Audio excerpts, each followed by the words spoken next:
back, ladies and gentlemen. Thank you guys so much for joining me for this video. It is Friday, so that means I have buy sells for you guys. I have 3 in each category. These are players I'm looking to move away from or acquire when the value benefits us the most. As you are watching this, if you find yourself enjoying the content, please consider dropping a like on the video. That helps me out a bunch, gets Relentless Press's name out there a little bit more to people who haven't found us yet. And then if you would subscribe to the channel as well, that means the world to me. I cannot thank my current subscribers enough for all of the support that I have already gotten. I'm seeing a bunch of questions on my videos. Keep that up, guys.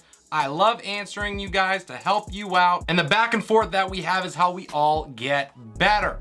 With that done, let's hop into week 8's buy sell.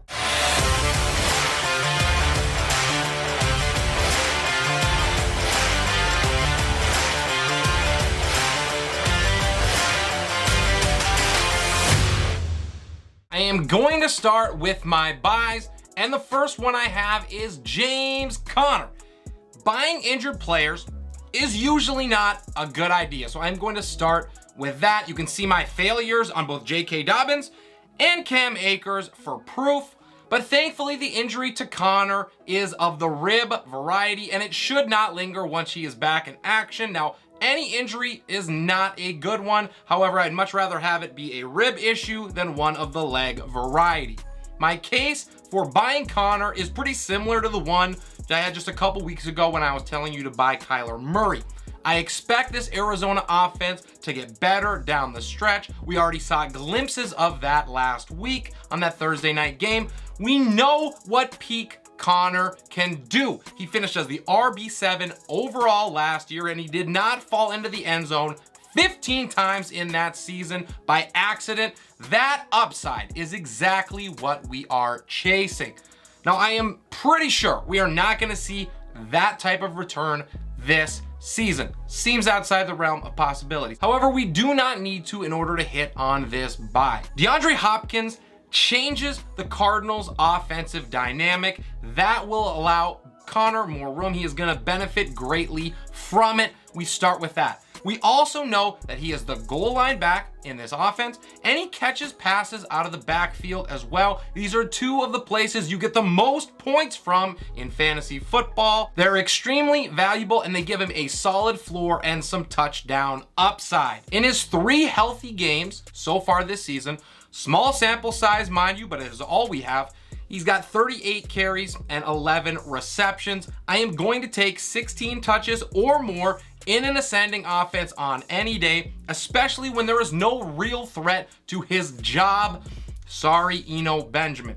But the Cardinals paid James Conner a bunch of money to be their guy, and once he is back and healthy, that is exactly what is going to happen. No questions asked.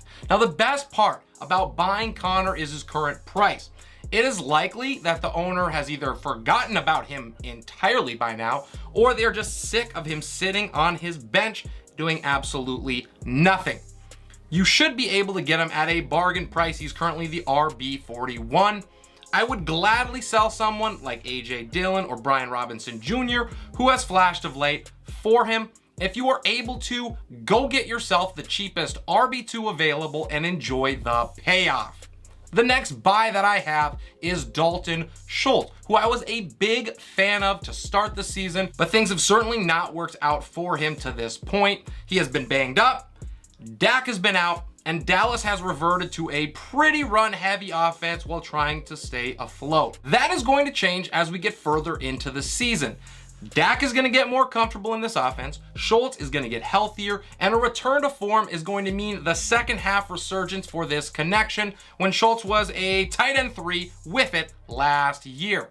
The Cowboys have been looking, searching, and hoping for a number 2 guy to emerge in the passing game, and they've had less than ideal results thus far. Noah Brown flashed for about a whole minute before he faded off into obscurity, and Michael Gallup has just 86 yards in the 4 games that he has played. They do not seem like the answer to me, but Schultz is. It is extremely rare that you get a chance to buy a proven commodity at the most difficult position to find it at a discount. but that is exactly the situation that we find ourselves in with Dalton right now. Not only that, but he is a proven commodity in a good offense that churns out solid fantasy production, which is even rarer. At the current tight end 39, and with this bye week looming in week number 9, we can leverage that to get a steal here. I have Schultz as a top 12 tight end the rest of the way, but you may not have to pay even a top 20 price for him. Cade Otton at tight end 31, Irv Smith Jr. at tight end 20, and Evan Ingram up at tight end 16 would all be swaps that I would gladly make in order to acquire Schultz.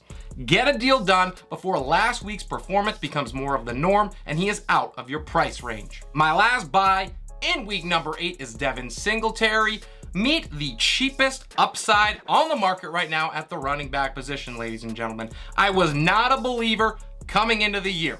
I am still not, if I'm being completely honest, to some extent, but for what he is likely going to cost you, it would be wise to make a move for Singletary right now. Having a player in the best offense in football is always a good place to start. I think Buffalo is going to continue this rampage all season long, and I want as many pieces from this team as I possibly can. Now, the concerns for Singletary are well documented. Josh Allen is a thief of tutties at the goal line. Can't really discount that. The Bills sling it more than just about anybody else, also a fact. And James Cook was drafted as his replacement.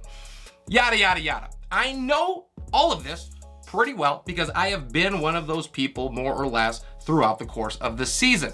Now, let's just take a step back and look at the facts. For all of the talk about Cook, the rookie back has just 7 carries over the last 4 games, and he's had 1 target or less in every game of this season outside of week number 3. So this is clearly Singletary's backfield. The usage has not been there for Cook. Now, I know that the Bills throw the ball a lot, but that has actually been beneficial to Devin Singletary this season. He has a whopping 23 targets over his last 4 games with 151 yards to show for it. That is an excellent bonus to the work that he's done on the ground, where he's racked up 176 yards in his last 3. Singletary is probably not going to be a league winner, so let's get that out of our minds. But that does not mean that he can't be a difference maker for your squad. He hasn't had any boom games outside of week number 6 in Miami, but that is great for buyers and it makes him far easier to acquire. Right now, he is just the RB33 on the season and he's already got his bye week out of the way, so I am making a move for Devin before owners know what they possibly have. If I can move a declining asset, someone like David Montgomery at running back 32, maybe Damian Harris at running back 35, or a perceived ascending one like Darrell Henderson Jr., I am going for it. Some of the players that I am still buying from previous videos, which you should check out if you have not yet, still great content in those: Deontay Johnson, Drake London, and DJ Moore. Before I get to my sells, please understand, guys, I have videos coming out every week, 10 plus, and if you do not subscribe to the channel, you might miss them. So crush that button for me, like the video as well if you find that the content is enjoyable. Now, let's hit my sells. I start with Jerry Jeudy. This might be a little bit of a hard sell. Probably harder than we would like, but it is the first real chance that we have had to rid ourselves of him since back in week 1, and if I am an owner, I am running with it. Hot take numero uno. The Broncos have been absolutely terrible offensively. I know, shocker. Nothing seems to be going right. Russell Wilson is looking worse than Geno Smith, and it is really not even that close. Javonte Williams is also gone for the season, so there is no help coming in the running game. Hot take number 2, Jerry Jeudy has been bad. Like, real bad so far. Prior to week 7, he had 0 games with double-digit targets, and he had another gooser for games with at least 5 receptions. AKA, the volume is nowhere near him. After being drafted as the 1B and maybe in some cases the 1A in a Denver offense that was supposed to be pretty good, he's had just 1 game over 55 yards since week number 1 as well. And not coincidentally, that is the game that we just had and is why I am trying to sell him. Hot take number 3, and maybe a real one this time. Jerry Jeudy may no longer be the number 2 option in the passing game in this offense. That honor could be to none other than Greg Dulcich, who's seen 12 targets, racked up 95 yards, and has scored as a top 12 tight end in back-to-back weeks. Needless to say, if I can get out of this Broncos situation, there is really no reason not to. Jeudy just jumped to wide receiver 33 on the year, and while it will certainly hurt to get off of him at that cost, it is better than the alternative of holding on and suffering through a season of what could have been. His buy is in week number 9, so if you wait, it is unlikely that his current value holds. I would love to move Jeudy for guys that I've been buying, like Drake London at wide receiver 35, Deontay Johnson at wide receiver 38, and DJ Moore at wide receiver 41. The payoff will be better, and the pain will subside. Next up is Ramondre Stevenson. Probably not going to make me too popular, but let me begin by saying this. I absolutely love Ramondre Stevenson. I had him as the top back in New England coming into the season, and I even had him as one who had potential league-winning capabilities. And he's shown us both of those things so far this year in this incredible run that he has had. However, all good things must come to an end, and I believe the joyride for owners is going to be a lot less fun down the stretch. I think we can all agree that the biggest reason for the takeoff was the injury to Damian Harris, who happens to be back. Now, he only recorded 4 touches in his return, but I am betting that that is more or less the Patriots easing him back in after an injury than anything else. Harris is still the guy who averaged 13 carries a game through weeks 1 for 4 prior to getting banged up. We also know, and this is probably more important, that this is Bill Belichick's team.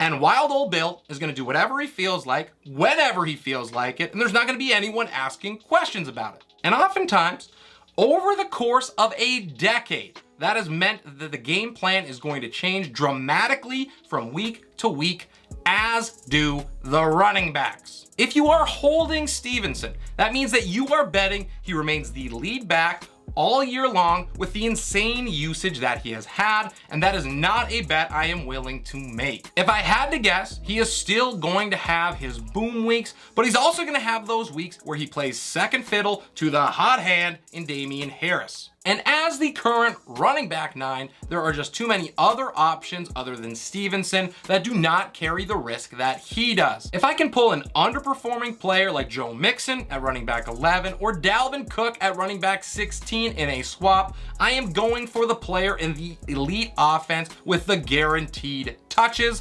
Leave the risk and the worry to another owner. The last sell that I have in week number 8 is Terry McLaurin.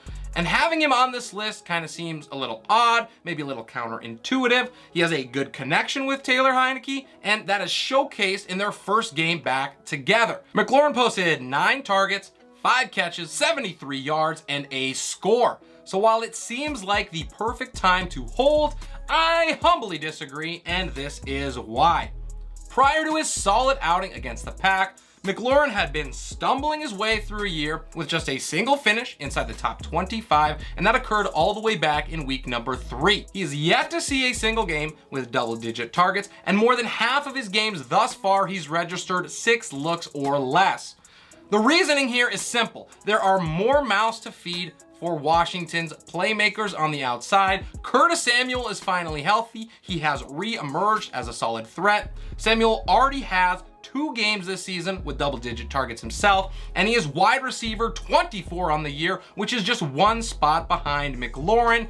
Now, this is the bad news, and unfortunately, it gets worse. Jahan Dotson is also set to return from injury, and prior to his exit, he posted 3 games as a top 24 receiver or better in 4 tries. The Commanders spent a premium pick on him for a reason, and his return is going to further sap targets away from Scary Terry. Now, I didn't mention the connection with Mr. Bud Light, as only I call him, but that likely is short-lived. Carson Wentz is scheduled to return. It could be as early as week 11. And when he does, that connection dies and Wentz goes back to spreading the ball around.